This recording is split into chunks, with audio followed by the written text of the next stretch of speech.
Hi students, the chemistry class is continue. Now we are discussing today topic changes of a state. ஓகேங்களா, அதாவது we know three states, solid, liquid, gas. So அந்த ஸ்டேட்ஸ்குள்ளே என்ன changes நடக்குது அப்படின்றதான main type தான் இப்போ நம்ம பார்க்க போகிறோம். ஓகேங்களா, ஸோ நம்மளோட டெய்லி லைஃப்ஸில் நிறைய சேஞ்சஸ் நடந்துக்கிட்டு தான் இருக்குது. ப்ரீவியஸ் கிளாஸில் ஐஸ் மெல்ட் ஆகிறத பற்றி நம்ம பார்த்தோம். அதை பற்றியே ஃபுல்லாகவே இப்போ என்னென்ன டாபிக் இருக்க போகுதுன்னு பார்க்க போகிறோம். மெயினாக நம்ம இதை ஃபுல்லாக நம்ம தெரிஞ்சுக்கணும். ஓகேங்களா, பாருங்கள், சாலிட்லேருந்து லிக்விடாக ஆகக்கூடிய அந்த சேஞ்சஸ்க்கு நேம் என்ன அப்படின்னா மெல்ட்டிங். அதை தான் சேஞ்சஸ் ஆஃப் ஸ்டேட் அப்படின்னு சொல்லி சொல்கிறோம். ஸோ ஒவ்வொருக்கும் ஒவ்வொரு நேம் கொடுக்க போகிறோம். நமக்கும் ஆல்ரெடி தெரியும், 6th நம்ம படிச்சிருக்கோம். ஓகேங்களா, இப்போது திண்ம நிலைமையிலிருந்து திரவ நிலைமைக்கு மாறுச்சுன்னா so ice cube convert to melt ice. ஓகேவா, ஸோ மெல்ட் ஆச்சு அப்படின்னா அதை தான் என்னென்னு சொல்கிறோம், மெல்ட்டிங், உருகுதல் அப்படின்னு சொல்லி சொல்லுவோம். ஓகேங்களா, அடுத்தது லிக்விடு. அப்போ அந்த லிக்விடை நான் ஹீட்டு கொடுக்கறது மூலிமா, அதை பாயில் பண்ணுறது மூலிமா அது கேஸாக மேலே போகுது. ஓகேங்களா, ஸோ அந்த கேஸ் அப்படின்றது நீராவி. அது எதன் மூலிமா போகுது, வேப்பரைசேஷன் அப்படின்ற நேமால், அதாவது ஆவியாதல் மூலமாக நீராவியாக மேலே போகுது. ஓகேங்களா, so liquid convert to gas state, it's called vaporization. Okay, அடுத்தது liquid to solid, it's called freezing. Okay, அதாவது லிக்விட் அப்படின்றது வாட்டர், அதை கொண்டு போய் நான் ஃப்ரீசருக்குள்ளே வச்சேன் அப்படின்னா அதை ஐஸ் க்யூபாக கன்வெர்ட் பண்ணி கொடுக்கும். ஓகேங்களா, so water is convert to ice cube, the liquid convert to solid, it is called freezing, உறைதல். ஓகேங்களா, ஓகே, அடுத்து gas to liquid. Gas is நீராவி. ஓகேங்களா, ஸோ அந்த ஆவி கேஸ் அகைன் நான் கண்டென்சேஷன் பண்ணேன், குளிர் வச்சேன் அப்படின்னா லிக்விட் ஆகும். ஆல்ரெடி வி நோன் 6th ஸ்டாண்டர்டில் நம்ம படிச்சிருப்போம், அதாவது வாட்டர் சைக்கிளிங்கில் படிச்சிருப்போம். சீ வாட்டர் வந்து எவாபரேட் ஆகிட்டு மேலே போயிட்டு க்ளவுடாக ஃபார்ம் ஆகிட்டு க்ளவுட்லேருந்து அகைன் ரெயினாக கிடைக்கும். இப்போ சீ வாட்டர் எவாபரேட் ஆகிட்டு மேலே போயிட்டு நமக்கு க்ளவுட்லேருந்து நமக்கு ரெயின் கிடைக்கல அப்படின்னா நமக்கு வாட்டர் அப்படின்றது மிகப்பெரிய ப்ராப்ளமாக இருந்திருக்கும். நம்மளால் ஃபுட் இல்லாமல் கூட லீவ் பண்ண முடியும், பட் வாட்டர் இல்லாமல் இருக்க முடியாது. ஓகேங்களா, ஸோ இந்த வாட்டர் எங்கேருந்து கிடைக்குது, பூமியிலிருந்து மேலே போகுது, மறுபடியும் அகைன் நமக்கு பூமிக்கே தான் கிடைக்குது. ஓகேங்களா, ஸோ அந்த ப்ராசஸ் தான் இது. கேஸ் ஆகிட்டு மேலே நீராவியாக மேலே போகுது, அகைன் அது கண்டென்சேஷன் ஆகிட்டு கீழே வருது. இந்த கண்டென்சேஷன் அப்படின்றது குளிர்வித்தல் அப்படின்னு சொல்லி சொல்லுவோம். ஓகேங்களா, அடுத்து solid to gas is called sublimation. Okay, இப்போ பாருங்க, அடுத்தடுத்த ஸ்டேட்டுக்கு நம்ம சாலிட், நமக்கு தெரிஞ்ச 3 state, solid, liquid, gas. So சாலிட்லேருந்து லிக்விடுக்கு போகணும், லிக்விட்லேருந்து கேஸுக்கு போகணும். அகெயின் அது அப்படியே ரிவர்சிபிள் ரியாக்ஷனில் கேஸ்லேருந்து லிக்விடுக்கு, லிக்விட்லேருந்து சாலிடுக்கு, இந்த மாதிரி தான் நடக்குது.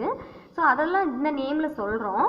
ஆனால் இது ஒன்று மட்டும் டிஃப்ரெண்ட் கேஸ். சாலிட்லேருந்து லிக்விடுக்கு போகாமல் டைரக்டாக கேஸுக்கு போச்சு அப்படின்னா அதை தான் சப்ளிமேஷன், பதங்கமாதல்னு சொல்கிறோம். இதுக்கு ஒரு நல்ல எக்ஸாம்பிள் வந்து கேம்பர். இப்போ நம்ம சூடம் இதை எடுத்துக்கிட்டோம், இல்லை நாப்தலின், இந்த பாசி குண்டுன்னு சொல்லுவாங்க. அந்த நாப்தலின்லாம் நம்ம வந்து வீட்டில் பூச்சி வராமல் இருக்கிறதுக்காக அதை யூஸ் பண்ணுவோம் இல்லையா. ஸோ அதை யூஸ் பண்ணும்போது நமக்கு அது லிக்விட் ஸ்டேட்டுக்கு மாறாது, டைரெக்டாக என்னவா மாறிடும், கேஸ் ஸ்டேட்டுக்கு மாறிடும். ஓகேங்களா, வெயிட்.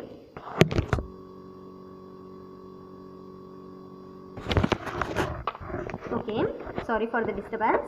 ஓகே, பாருங்க, ஸோ அப்போது solid is not convert to liquid state, directly convert to gas state, it is called sublimation, பதங்கமாதல் அப்படின்னு சொல்லி சொல்கிறோம்.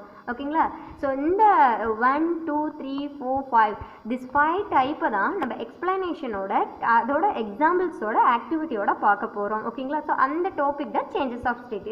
This is nothing but it is very easy. Okay, first one ஆக்டிவிட்டியில் கொடுத்துருக்காங்க. இப்போ நீங்கள் இது ஃபிசிக்கல், இது எல்லாமே ஃபிசிக்கல் சேஞ்சஸ்க்கு எக்ஸாம்பிள். இப்போ நீங்கள் ஒரு கப்பில், ஒரு டம்ளரில் ஐஸ் க்யூப் எடுத்துக்கோங்க. அந்த ஐஸ் க்யூப் எடுத்துகிட்டு ஆஃப்டர் சம் டைம் நீங்கள் அதை எந்த ஒரு டிஸ்டர்பன்ஸும் இல்லாத விட்டுட்டு அதுக்கப்புறம் செக் பண்ணுங்கள் அப்படின்றாங்க.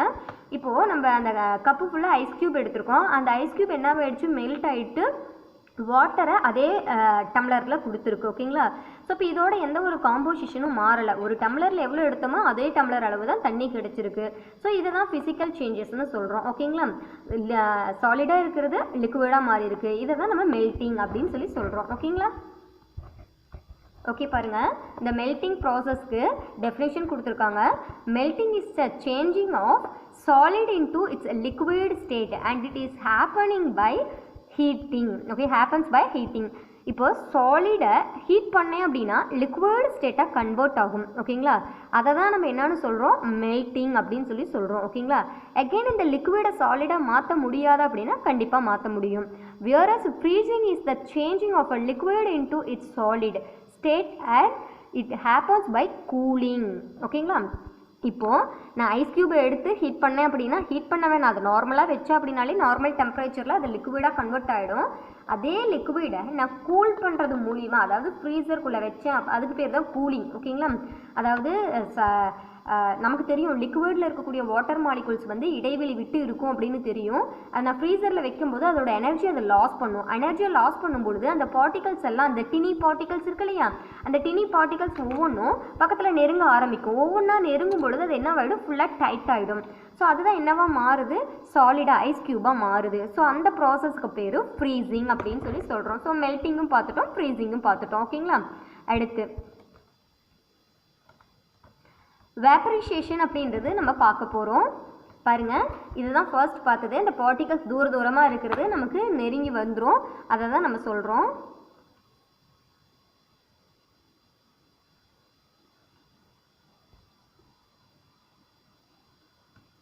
ஓகே, அடுத்த டாபிக் நம்ம பார்க்க போகிறோம், வேப்பரைசேஷன் பார்க்க போகிறோம்.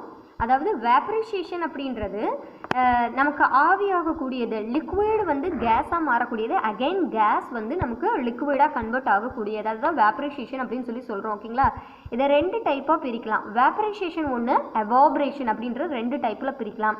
அதாவது வேப்பரைசேஷன் அப்படின்றது நம்ம பாயில் பண்ணுறது மூலிமா, இப்போ நம்ம வாட்டரை பாயில் பண்ணோம் அப்படின்னா பபிள்ஸ் வரும். ஓகே, எந்த அளவு ஃபயர் கொடுக்குறோமோ அந்த அளவு அதில் பபிள்ஸ் ஃபார்ம் ஆகும். அந்த பபிள்ஸுக்கு என்ன காரணம் அப்படின்னா, அந்த வாட்டர் மாலிகுல்ஸில் இருக்கக்கூடிய அந்த சின்ன சின்ன மூலக்கூறுகள் இருக்கு இல்லையா, அந்த மூலக்கூறுகள் தான் என்னவாகும், ஒன்று இடிச்சுக்கிட்டு எஸ்கேப் ஆக ஆரம்பிக்கும். ஸோ எந்த அளவு நம்ம ஹீட் பண்ணுறோமோ அந்த அளவுக்கு அது வெளியே போயிடும், ஆவியாயிட்டு மேலே போயிடும். ஓகேங்களா, இப்போ வாட்டரோட பாயிலிங் பாயிண்ட் எவ்வளோ, 100 டிகிரி செல்சியஸ். ஸோ 100 டிகிரி செல்சியஸ்க்கு நீங்கள் ஹீட் பண்ணீங்க அப்படின்னா வெஸ்ஸில் நீங்கள் எவ்வளோ அந்த பாத்திரத்தில் எவ்வளோ தண்ணி எடுத்துக்கிட்டாலும் அந்த தண்ணி 100 டிகிரி செல்சியஸ்க்கு மேலே அதில் இருக்கவே இருக்காது, ஃபுல்லாகவே எவாபரேட் ஆகிட்டு மேலே போயிருக்கும். ஓகேங்களா, வேப்பர் ஆகிட்டு மேலே போயிருக்கும். பட் எவாபரேஷன் அப்படின்றது நீங்கள் ஹீட் பண்ணுறது மூலிமா கிடையாது, இது வந்து நேச்சராக நடக்கக்கூடிய ஒன்று.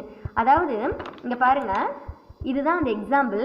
வாட்டர் ஃபுல்லாகவே வேப்பர் ஆகிட்டு மேலே போகாது, அந்த வெஸ்ஸில் இருக்கக்கூடிய பாத்திரத்தோட மேற்பகுதியில் மட்டும் இருக்கக்கூடிய அந்த மூலக்கூறு வந்து எஸ்கேப் ஆகிட்டு போகும். இது எஸ்கேப் ஆகிறதுக்கு காரணம், ஃபர்ஸ்ட் ஒன்னில் மூலக்கூறு எஸ்கேப் ஆகிறதுக்கு, அதாவது மாலிகுல்ஸ் எஸ்கேப் ஆகிறதுக்கு காரணம் ஹீட்டு கொடுத்தோம். செகண்ட் ஒன்னில் இந்த மாதிரி மாலிகுல்ஸ் எஸ்கேப் ஆகிறதுக்கு என்ன அதுக்கு தேவைப்படுது அப்படின்னா வெளியிலிருந்து கிடைக்கக்கூடிய ஏர். ஓகேங்களா, ஸோ இந்த ஏர்னால் இதில் மேற்பகுதியில் இருக்கக்கூடிய தண்ணி மட்டும் கொஞ்சம் வேப்பர் ஆகிட்டு மேலே போயிருந்துருக்கும். ஃபார் எக்ஸாம்பிள் அதுக்கு என்ன சொல்லலாம் அப்படின்னா, நேச்சுரலாக துணி காயறது, நம்ம ஈர துணியை, அதாவது துணி துவைச்சி நம்ம காய போட்டோம் அப்படின்னா அதுக்கு ஒரு ஹீட்டு கொடுத்து தான் அந்த துணியை வந்து வளர்த்தணும் அப்படின்றது கிடையாது. நார்மலாக அது வெளியில் இருக்கக்கூடிய காற்று எடுத்துக்கிட்டு என்னவாயிடுது, அது துணி வந்து காஞ்சி போயிடுது, ட்ரை கிளாத், வெட் கிளாத் வந்து ட்ரை கிளாத்தாக ஆகிடுது. ஓகேங்களா, ஸோ அதை தான் இந்த இடத்துக்கு எக்ஸாம்பிள்ஸாக சொல்கிறோம். ஓகேங்களா, ஸோ இதுக்கான நிறைய ஆக்டிவிட்டி இதில் கொடுத்துருக்காங்க. ஃபர்ஸ்ட் ஆக்டிவிட்டி என்ன அப்படின்னா, இப்போது நீங்கள் ஒரு பாத்திரத்தில் தண்ணி எடுத்துக்கிட்டு நீங்கள் வெயிலில் கொண்டு போய், இப்போ 2 பாத்திரத்தில் தண்ணி எடுத்துக்கிறீங்க, ஒன்று ஹீட் பண்ணுறீங்க ஒரு 1/2 அன் ஹவருக்கு, இன்னொன்று வெயிலில் கொண்டு போய் வச்சுட்டு வந்துடுறீங்க. இப்போ ஹீட் பண்ண பாத்திரத்தில் நம்ம 1 லிட்டர் தண்ணி எடுத்துருக்கோம் அப்படின்னா அது வந்து ஒரு 1/2 அன் ஹவருக்கு ஹீட் பண்ணோம் அப்படின்னா ஒரு கம்மியாக தான் தண்ணி இருக்கும், இது எல்லாமே வேப்பர் ஆகிட்டு வேலை போயிருந்துருக்கும். இதே வந்து வெயிலில் ஒரு 1/2 அன் ஹவர் வந்து நீங்கள் தண்ணி வச்சுட்டு வந்திருக்கீங்க அப்படின்னா அந்த தண்ணியில் இருக்கக்கூடிய மேற்பகுதியில் மட்டும் கொஞ்சம் தண்ணி இல்லாத போயிருக்கும். அதாவது 1 லிட்டர் வச்சுருக்கீங்க அப்படின்னா அதில் இருந்து ஏதோ ஒரு 100 ml 200 ml அளவு மேலே வேப்பர் ஆகிட்டு போயிருந்துருக்கும். ஓகேங்களா, ஸோ இதுதான் வந்து ஹீட் பண்ணுறதுனால ஃபுல் மாலிகுல்ஸும் எவாபரேட் ஆகிட்டு வெளியே போயிடுது. இது வந்து வெளியில் இருந்த நார்மல் டெம்பரேச்சர் அண்ட் காற்று கூட ரியாக்ட் ஆகிட்டு கொஞ்சமாக மட்டும் தண்ணி மேலே வேப்பர் ஆகிட்டு போகுது அப்படின்னு சொல்லிட்டு சொல்கிறாங்க. ஓகேங்களா, அண்ட் தென் பாருங்கள், இந்த எக்ஸாம்பிள் ரொம்ப இம்பார்ட்டண்ட்டான எக்ஸாம்பிள். 2 வெஸ்ஸிலும் ஒரே மாதிரி தான் இருக்குது. இப்போ 2லேயுமே நம்ம ஒரு ஹாட் வாட்டர் எடுத்துக்க சொல்கிறாங்க, இல்லையா நம்ம ஹாட் மில்க் எடுத்துக்கிறோம், அந்த மாதிரியான ஞாபகம் வச்சுக்கோங்க. ஒன்று வந்து ஃபேன் கடியில் வச்சுருக்கோம், இன்னொன்று வந்து தனியாக ஏதோ ஒரு அறையில் வச்சுருக்கோம். ஓகேங்களா, ஸோ இதில் 2ல் எது ஃபர்ஸ்ட் கூல் ஆகும் அப்படின்னா ஃபேன் கடியில் வச்சுருக்கிறது தான். எதனால் அப்படின்னா நார்மலாக இருக்கக்கூடிய அந்த டெம்பரேச்சரில் நார்மல் ரூமில் இருந்து கிடைக்கக்கூடிய காற்றை விட ஃபேன்லேருந்து காற்று வந்து அதிகமாக கிடைக்குது, அந்த விண்டு வந்து அதிகமாக கிடைக்குது. ஸோ அதனால் இந்த பாத்திரத்தில் இருக்கக்கூடியது ஈஸியாக அது வந்து கூல் ஆகிடுது. ஓகேங்களா, ஸோ இதுக்கு என்ன காரணம், அது அந்த எவாபரேஷன் சொன்ன காரணம் தான் இது. காற்று கூட அதில் இருக்கக்கூடிய மாலிகுல்ஸ் ரியாக்ட் ஆகிட்டு அதோட மேற்பகுதி மட்டும் நமக்கு எவாபரேட் ஆகிட்டு மேலே போகிறது தான் நம்ம எவாபரேஷன் வேப்பரைசேஷன் சொல்லிட்டு ரெண்டாக பிரிக்கிறோம். ஒன்று ஹீட் பண்ணுறது மூலிமா பிரிக்கலாம், இன்னொன்று நார்மலாக நேச்சுரலாகவே வெளியே போகுது அப்படின்றத சொல்லலாம். ஓகேங்களா. அடுத்தது ஃப்ரீசிங். ஃப்ரீசிங் அப்படின்றது ஆல்ரெடி பார்த்துட்டோம். லிக்விட் ஸ்டேட் அப்படின்றது சாலிட் ஸ்டேட்டாக மாறக்கூடியது தான் நம்ம ஃப்ரீசிங் அப்படின்னு சொல்லி சொல்கிறோம். ஓகேங்களா.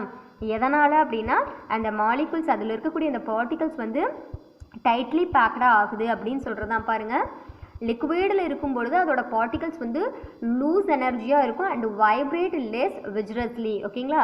பட் அதை நம்ம வந்து ஃப்ரீஸ் பண்ணோம் அப்படின்னா அதுக்குள்ளே இருக்கக்கூடிய ஃபோர்ஸ் ஆஃப் அட்ராக்ஷன் அப்படின்றது ஒன்றுக்குள்ளே ஒன்று பிட்வீன் ஒன் டு அனதர். ஓகேங்களா. ஸோ ரெண்டும் ஒவ்வொரு பார்ட்டிகல்ஸ்க்கு நடுவில் அதோட அட்ராக்ஷன் ரொம்ப அதிகமாகிடும். அட்ராக்ஷன் அதிகமாகிடுச்சுன்னா அந்த எனர்ஜியை லாஸ் பண்ணி ஒவ்வொன்று என்னவாயிடும், பக்கத்தில் வந்து ஒன்றுக்கு ஒன்று சேர ஆரம்பிச்சிடும். ஸோ அதனால தான் என்னவாயிடும், லிக்விட் அப்படின்றது ஃப்ரீஸ் பண்ணும்பொழுது என்னவாயிடுது, ரொம்ப கெட்டியான ஐஸ் க்யூபாக மாறிடுது. ஸோ அந்த லிக்விடோட ஃப்ரீசிங் பாயிண்ட் எவ்வளோ, நமக்கு வாட்டரோட ஃப்ரீசிங் பாயிண்ட் 0 டிகிரி செல்சியஸ்னு தெரியும். ஸோ 0 டிகிரி செல்சியஸ்க்கு மேலே வாட்டர் அப்படின்றது லிக்விடாக இருக்காது, அது ஒரு சாலிட் ஸ்டேட்டுக்கு மாறிடும். ஓகேங்களா. பாருங்கள், இந்த மாதிரி இருக்கக்கூடிய நீர் மூலக்கூறுகள் இந்த மாதிரியான சாலிட் ஸ்டேட்டுக்கு மாறிடும். ஓகேங்களா. அடுத்தது கண்டென்சேஷன், குளிர்வித்தல். பாருங்கள், நம்ம ஹீட் பண்ணுறோம், வாட்டரை ஹீட் பண்ணுறோம். இப்போ அந்த ஹீட்டை நம்ம மேலே வச்சு ஏதாவது தடுத்தோம் அப்படின்னா அந்த ஆவியாகக்கூடிய அந்த நீர் மூலக்கூறு அந்த வாட்டர் மாலிகுல்ஸ் என்னவாயிடும், நமக்கு திருப்ப ட்ராப்லெட்டாகவே திருப்ப கிடைக்கும் இல்லையா. வீட்டில் ஒரு நம்ம வீட்டில் சமைப்போம், டெய்லி சமைப்போம் இல்லையா. அப்போது நம்ம சாப்பாடை மேலே தட்டு வச்சு மூடி வைப்போம் இல்லையா. அந்த சூடான பாத்திரத்தில் மேலே இந்த மாதிரி வச்சு மூடி வைக்கும் பொழுது அந்த மூடியோட உள்பகுதியில் நமக்கு ஸ்வெட் ஆகிற மாதிரியான அந்த வாட்டர் ட்ராப்லெட் உருவாகி இருந்திருக்கும். ஓகேங்களா. ஸோ இதை நம்ம எல்லாருமே பார்த்துருப்போம் இல்லையா. சூடாக இருக்கக்கூடிய இப்போ கூலிங் வாட்டர் எடுத்துக்கிட்டிங்க அப்படின்னா அந்த வாட்டரோட வெளிப்பகுதியில் அந்த ட்ராப்லெட் உருவாயிருக்கும். இதே சூடான இது எடுத்துக்கிட்டோம் அப்படின்னா அதோட உள்பகுதியில் இந்த மாதிரியான ட்ராப்லெட் உருவாயிருக்கும். ஓகேங்களா. இதுக்கு என்ன காரணம் அப்படின்னா இந்த கண்டென்சேஷன் அண்ட் தென் நம்ம ஹீட் பண்ணுறது மூலிமா மாறது தான். ஓகேங்களா. ஸோ இதுக்கு டெஃபினேஷன் கொடுத்துருக்காங்க பாருங்கள். லிக்விடை ஹீட் பண்ணிங்க அப்படின்னா அது கேஸாக போயிடும். இதே அந்த கேஸை நீங்கள் அகெயின் கூல் பண்ணிங்க அப்படின்னா லிக்விடாக மாறிடும் அப்படின்னு சொல்லி சொல்கிறாங்க. ஸோ இதுக்கோட name condensation and evaporation. So இதுக்கு இதெல்லாம் வந்து சின்ன சின்ன 2 மார்க்கு. Condensation is the changing of a gas into its liquid state and it happens by cooling. So liquid ஸ்டேட்டில் இருக்கக்கூடியதை நீங்கள் கூல் பண்ணிங்க அப்படின்னா அது கேஸ் ஸ்டேட்டுக்கு மாறிடும். சரி, கேஸ் ஸ்டேட்டில் இருந்து லிக்விட் ஸ்டேட்டுக்கு அதை கன்வெர்ட் ஆகிடும். அதுதான் கண்டென்சேஷன் சொல்கிறோம். ஓகேங்களா. ஸோ வியரஸ் அதே மாதிரி evaporation is the changing of a liquid into its gas state. It happens by heating. இதே லிக்விடில் இருக்கக்கூடிய அந்த தண்ணியை நம்ம ஹீட் பண்ணோம் அப்படின்னா அது கேஸ் ஸ்டேட்டுக்கு மாறிடும். அதோட நேம் என்னன்னு சொல்கிறோம், நம்ம எவாபரேஷன் சொல்கிறோம். ஓகேங்களா. அடுத்தது சப்ளிமேஷன். சப்ளிமேஷன் அப்படின்றது நமக்கு 3 ஸ்டேட் இருக்குது, சாலிட், லிக்விட், கேஸ்ன்னு சொல்லுவோம். சாலிட்லேருந்து லிக்விடுக்கு மாறாமல் டைரெக்டாக கேஸாக மாறுச்சு அப்படின்னா அதை தான் நம்ம சப்ளிமேஷன் அப்படின்னு சொல்லி சொல்லுவோம். ஓகேங்களா. So this process is which a solid is converted directly into gas. It's called sublimation, not convert to liquid state. ஓகேங்களா. ஸோ திண்மத்திலிருந்து திரவத்துக்கு வராமல் நேராக வாயுவாக போச்சு அப்படின்னா அதை தான் நம்ம பதங்கமாதல் அப்படின்னு சொல்லி சொல்கிறோம். ஓகேங்களா. ஓகே, இந்த கிளாஸ் ஓவர். ஸோ இதோட 5 எக்ஸ்பிளனேஷனும் தனித்தனி 2 மார்க்காகவும் இந்த 5 மார்க்காகவும் ஃபுல்லாகவே கேட்பாங்க. ஸோ நெக்ஸ்ட் டாப்பிக்கில் இப்போ இதுக்கான ஆக்டிவிட்டி தான் ஃபுல்லாகவே கொடுத்துருக்காங்க. ஸோ இதுக்கான இதை நீங்கள் ஃபுல்லாக படிச்சுக்கோங்க. இந்த ஆக்டிவிட்டியை வீட்லேயும் செஞ்சு பாருங்கள். அப்படி செஞ்சு வீடியோ இருந்தால் நீங்கள் எடுத்து சென்ட் பண்ணுங்கள். ஓகேங்களா. தேங்க்யூ. நெக்ஸ்ட் டாப்பிக்கில் நம்ம பார்ப்போம்.